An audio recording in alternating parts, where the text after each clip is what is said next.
কথায় কথায় সবাই মিলেই আমরা এখন পলিটিশিয়ান, সবাই আমরা প্রধানমন্ত্রী হয়ে যাই, সবাই আমরা আপনার মন্ত্রী হয়ে যাই। আমরা তর্ক করতে ভালোবাসি, আমরা রাজনৈতিক চিন্তা ভাবনা নিয়ে আমরা বেশি চিন্তা করি সবাই।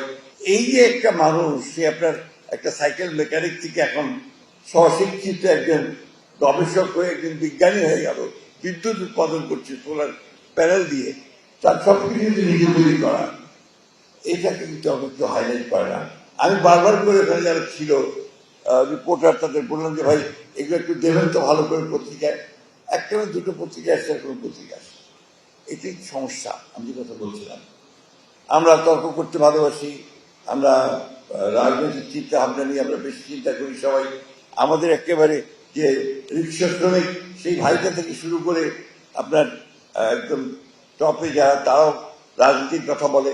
এমনকি আপনি দেখবেন গ্রামে দুটো তিনটে আপনার গুমতি ঘর আছে, আপনার চায়ের দোকানে, ওখানে আপনার টেলিভিশন দেয়, ওকে বসে গল্প করে, ওখানে দেখবেন শুধু রাজনীতির কথাই হয়। যার ফলে দেখি আমাদের মাইন্ডসেট তৈরি হয়ে গেছে যে আমরা কথায় কথায় সবাই মিলেই আমরা এখন পলিটিশিয়ান, সবাই আমরা প্রধানমন্ত্রী হয়ে যাই, সবাই আমরা আপনার মন্ত্রী হয়ে যাই। খেয়াল করে দেখবেন আপনি, তো এইভাবে কিন্তু এগুলো যায় না।